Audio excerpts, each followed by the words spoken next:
They say blood is thicker than water, but what happens when family starts treating you like a cash machine? I had dreams, plans, and a life to build, until the favors turned into demands, and the love felt one-sided. This is the story of betrayal, awakening, and a revenge no one saw coming. Growing up, my brother Eric and I had the same chances. Same parents, same school, same food on the table. But we couldn't have been more different. Eric always knew how to charm a room, while I stuck my nose in books and kept quiet. He wanted attention. I wanted independence. After college, I landed a solid job in software engineering, got promoted fast, and started making decent money. I wasn't flashy. I saved. I planned. My dream was to travel the world, just take a year off and see everything I missed while grinding away through school and work. I had maps marked, languages I was trying to learn, even a backpack ready in my closet. But that dream, well, it never quite left the closet. One phone call changed it all. It was Mom. Your dad's back is acting up again. Can you help with the bills this month? Just until we sort things out. I didn't hesitate. Of course I helped. They were my parents. I owed them everything, right? Then came the next call. Eric's between jobs. He's struggling with rent. I sent money. Then his car broke down. Then Mom needed just a little more to fix something in the house. Every month it was something else. And every time, I gave. At first, it felt good. Like I was doing the right thing. Like I was the dependable one. But looking back, that was the first crack. As the months turned into years, helping became my full-time side job. I paid for Eric's second car after he totaled the first one. I covered 3 months of rent when he couldn't find work, even though I saw him post pictures at bars and festivals nearly every weekend. My parents? They praised him constantly. Eric's just going through a rough patch. He's got big ideas. Big ideas, maybe, but no job to fund them. Meanwhile, I postponed my travel plans again. The savings I built up for my trip went into home repairs for my parents. A new roof. A water heater. We'll pay you back, Dad said once. They never did. I never asked. What hurt more was the emotional imbalance. I visited every holiday, called every week, remembered birthdays, anniversaries, doctor appointments. But it was always Eric this and Eric that. He could do no wrong. I was the backup plan, the wallet with a pulse. Still, I convinced myself it was love, that they appreciated it deep down. Then one weekend, I came home a day early. I told Mom I'd be there Sunday. I drove up Saturday night instead. I wanted to surprise them. I walked into the house with a bag of takeout, smiling like an idiot, until I heard voices from the kitchen. Eric, laughing. Seriously, he's like a walking ATM. Say the right words, and boom, rent paid. Vacation covered. Dad's stupid roof? He dumped $5,000 into that last year. Mom chuckled. Well, he thinks he's helping. Let him. Better than him wasting money flying around the world, right? I didn't move. I didn't breathe. I just stood there behind the door, holding that stupid bag of food, while they all laughed at me like I was some gullible joke. I stood there frozen, their laughter ringing in my ears like a fire alarm. My heart pounded. My hands trembled. I don't know how long I stood behind that door, takeout bag crumpling in my grip. A second? A minute? A lifetime? Something cracked in me. But I didn't storm in. I didn't shout or throw the food on the floor like some dramatic movie scene. No. I slowly stepped back, opened the front door, and slammed it shut loud enough for them to hear. Then I walked in like nothing had happened. Their faces snapped toward me, fake smiles snapping into place like masks at a masquerade. Hey, you're early, Eric said, voice a little too high. Mom blinked. We didn't expect you until tomorrow. Surprise, I said flatly, raising the now squished bag of takeout. Figured I'd bring dinner. They chuckled nervously, and I sat down like everything was normal. Ate the food I brought, nodded along to their small talk. But every word I heard from them was filtered through that moment. Every time Eric joked, all I saw was the smug smirk I'd heard behind the door. Every time Mom thanked me, I imagined her whispering, let him think he's helping. It was like watching a stage play I was no longer part of. That night, I lay awake in my childhood room, staring at the ceiling, feeling like an idiot. A fool. All those years of giving, sacrificing, postponing my own life. And for what? To be a punchline? No, not anymore. They thought I was a naive, predictable doormat. Fine, let them keep thinking that. Because starting that night, I made a decision. I'd wear the same mask they wore. I'd smile. I'd give. I'd pretend nothing changed. And then, slowly, carefully, I would burn their little game to the ground. The next morning, I cooked breakfast for everyone. Eggs, toast, bacon, Eric's favorite. I even made fresh coffee the way Dad liked it. My mom kissed my cheek like nothing had happened. Eric swaggered into the kitchen like he owned the place. "You're in a good mood," he said, stuffing a piece of bacon into his mouth. "Why wouldn't I be?" I smiled, setting a full plate in front of him. "I've got a good job, a great family, and I get to help the people I love. What more could I want?" Eric laughed like he didn't even remember mocking me 12 hours earlier. "Man, you're one of a kind. You have no idea," I thought. That morning, I started my plan.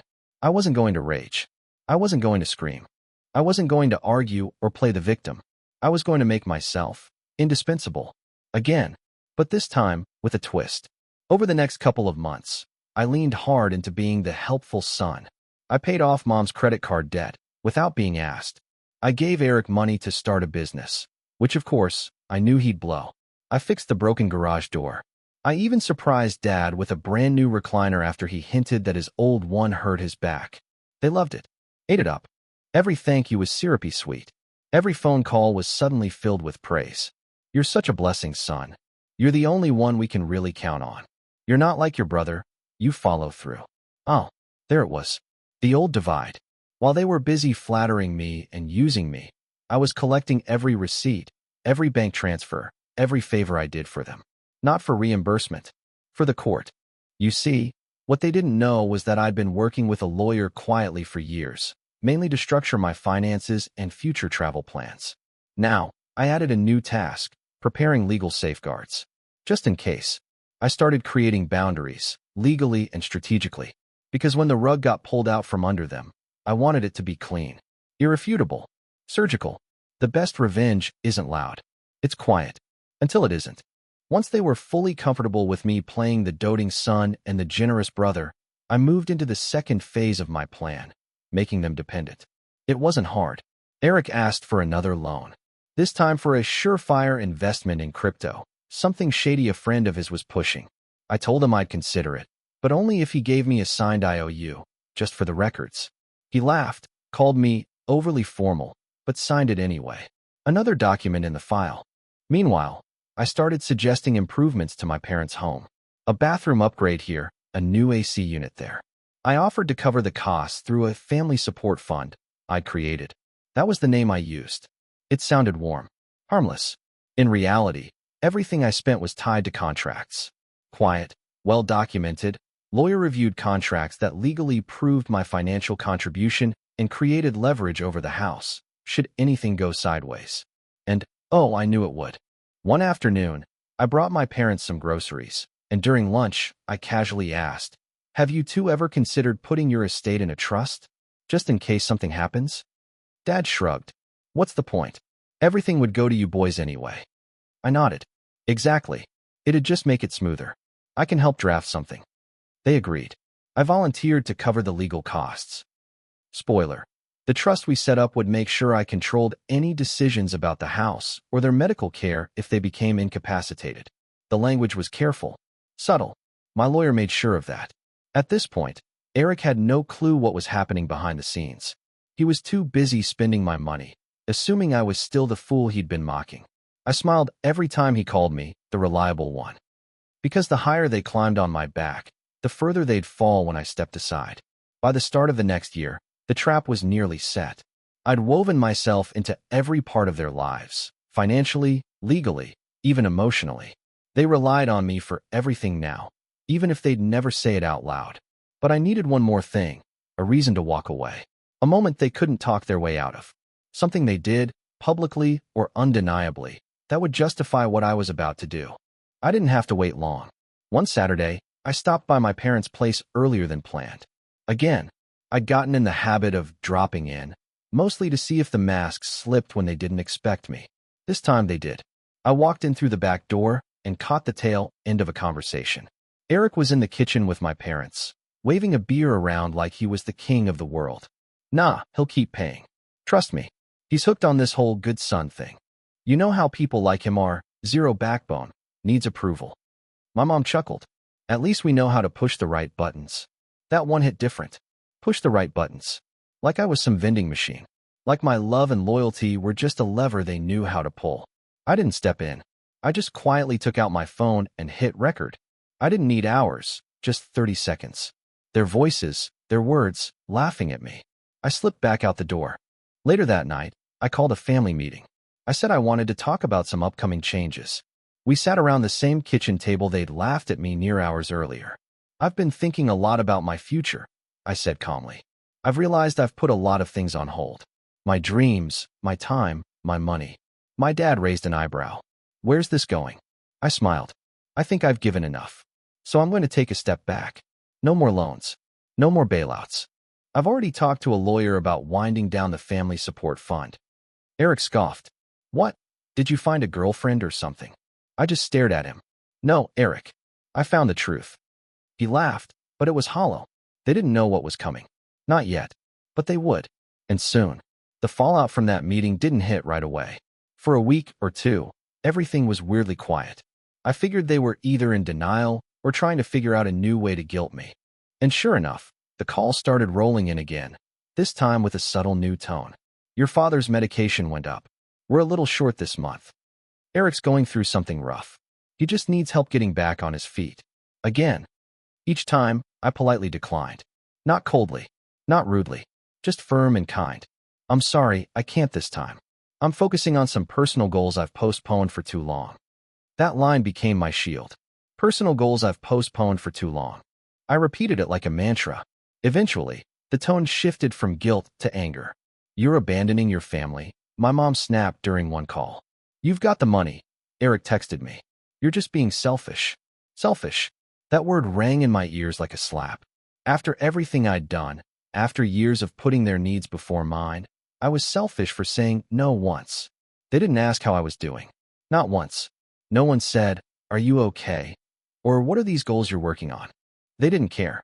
Because I wasn't a son or brother to them. I was an ATM with emotional buttons. So, I started phase 3, exposure. Remember that 30-second recording? I sent it, anonymously, to a few people who mattered. My aunt and uncle. A couple cousins.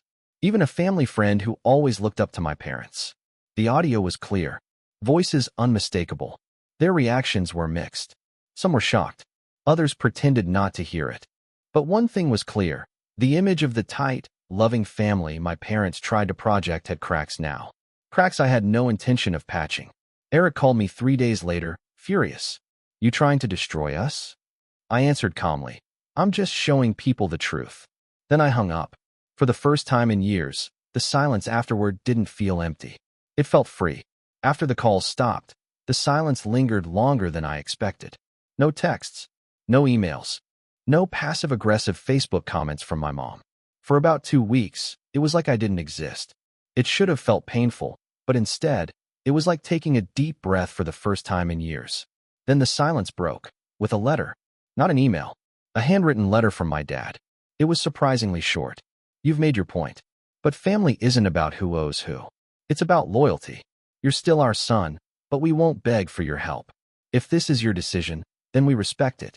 But don't expect to come back when things fall apart. I read it twice. Laughed out loud. Fall apart. My life was finally coming together. I scanned the letter and sent it to my lawyer, not because I needed to, but because I'd learned to keep receipts.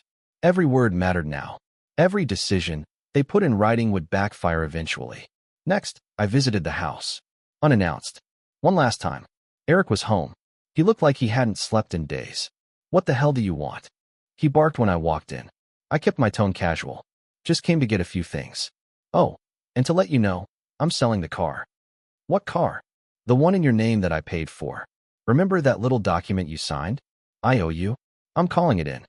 You're bluffing. I pulled out a copy and held it up. Enforced through small claims court. Already filed. He went red. You're unbelievable. No, Eric, I said quietly. I've just had enough. I left without another word. The next day, I arranged to have the car towed from the driveway. Legally, I could. He called me 14 times. I didn't answer once. It was a small win, but satisfying. And it was only the beginning. Because now, I was done reacting. It was time for the real revenge. With Eric's car gone and the IOU legally enforced, I moved to the next target, the house. Remember that family trust one set up for their benefit?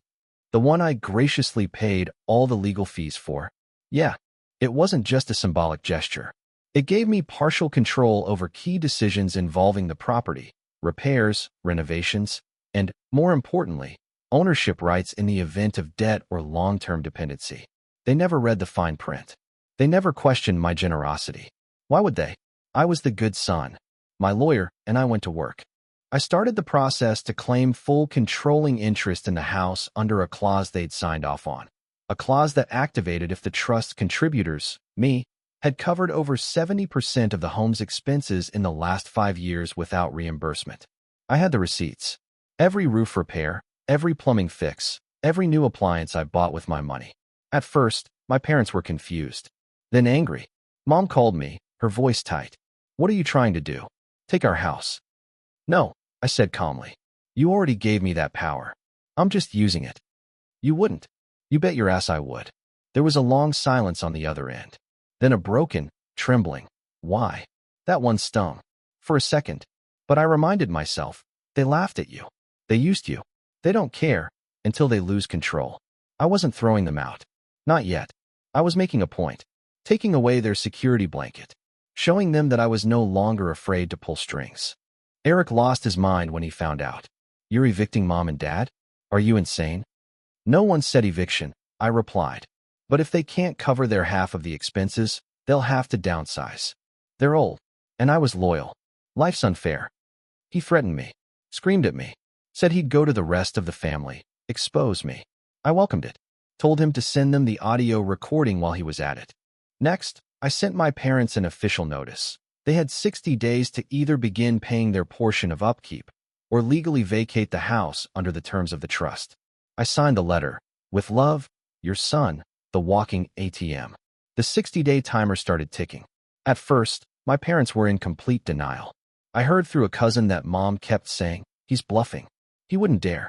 Eric was trying to rally people to talk sense into me. But it backfired when I sent every person who called me a copy of the trust agreement and a spreadsheet of the money I'd spent on the house. The receipts shut most of them up. Then came the begging phase. My mom called me one evening, her voice soft and trembling. "We raised you.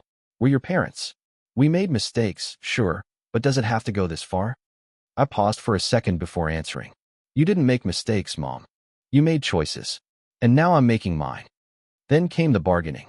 Dad offered to sign the house over to me completely if I just gave them a few more years and dropped the official notices. I declined. Politely. Professionally. Coldly. "You already signed over control. I'm not interested in bargaining anymore." Eric, meanwhile, was unraveling. I knew he had no savings. He lived paycheck to paycheck, if that. And now, with me refusing to help and the car repossessed, he was losing his grip fast. So I twisted the knife. I sent him a bill. Yep. I itemized everything I'd ever loaned him. Every rent payment, every utility bill, every time I bailed him out, and attached the IOU he'd signed. It added up to a number that made his eyes bleed.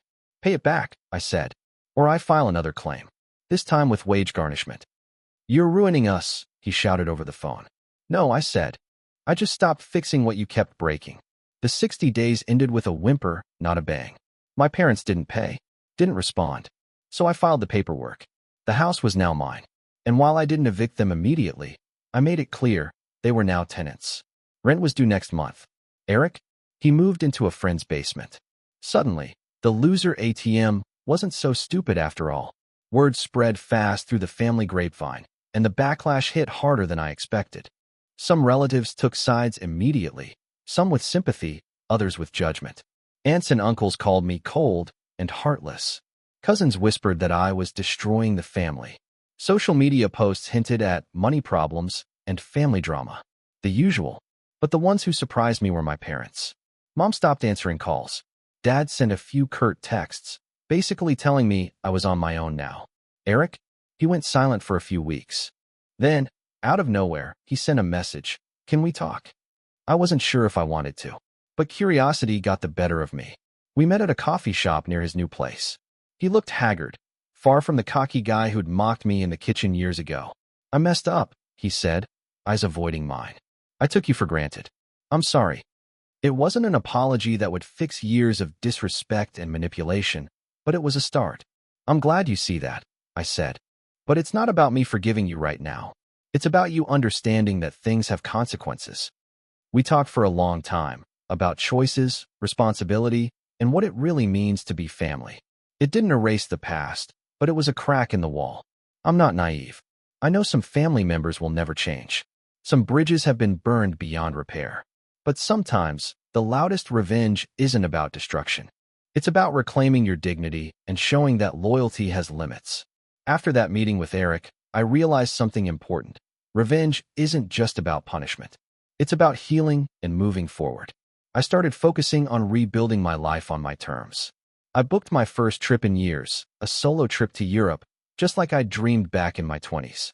I flew halfway across the world, standing on rooftops in Paris, wandering through ancient streets in Rome, and watching sunsets over the Mediterranean. Every step felt like reclaiming a piece of myself I'd lost under the weight of family drama. I also set boundaries with the rest of my relatives. No more unsolicited requests for money or favors. I learned to say no, and mean it. It was tough at first. Some called me selfish again. But this time, I stood firm. I started therapy too. Talking to someone who wasn't involved gave me clarity and strength I didn't know I needed. Most importantly, I learned to trust myself again, to believe that I deserved happiness and respect. The family? They're still figuring it out. Some have faded away. Others are trying to reconnect on new terms. I'm open to that, when the time is right. But I'm no longer the man who silently bore their burdens. I'm the man who finally chose himself. Looking back, I realize how easy it is to get caught in a cycle of guilt and obligation. I thought helping meant never saying no, that love meant sacrificing my dreams and sanity. But that was a lie. Real love respects boundaries. Real family supports growth, it doesn't drain it. If there's one thing I want others to take from my story, it's this. Success isn't just about career or money. It's about knowing when to hold on and when to let go. Don't be afraid to protect yourself. Don't be afraid to say no. And don't let anyone make you feel like you owe them your entire life. Sometimes, the greatest act of love is choosing yourself first. It's painful, yes. Messy, yes. But necessary. Because if you don't stand up for yourself, no one else will. With the past behind me, I started building a life that's truly mine. I poured my energy into my career, my passions, and my travel plans. No more postponing, no more excuses. I reconnected with friends I'd lost touch with over the years. People who celebrated me for who I am, not what I could do for them. I also started volunteering with organizations that help people break cycles of dependency and abuse. Giving back on my terms felt different, pure, even healing. I'm still cautious about family, but I'm hopeful. I believe people can change, but only if they want to. As for Eric and my parents, we communicate now, but carefully. No more blind trust. No more open checkbooks. Just respect. And honestly, that's enough for me. I've learned that sometimes, the hardest battles lead to the strongest victories. And sometimes, the loudest revenge isn't a shout. It's a quiet reclaiming of your life. If I could go back and talk to my younger self, I'd say this. Dream big, but protect your heart. Be generous, but don't let generosity become your prison. Family is complicated, sometimes messy beyond words. But that doesn't mean you have to lose yourself trying to hold it together. There will be people who take advantage of your kindness. There will be times when the people you love show you their worst side. It hurts. It cuts deep. But your worth isn't tied to how much you give or how much you sacrifice. It's tied to who you are and the respect you demand from yourself and others. I'm not perfect. I made mistakes along the way, but I learned. And that's what matters. So if you're feeling used, unappreciated, or invisible in your own family, know this. You're not alone, and you can take your life back. Sometimes, the best revenge is living well and never looking back.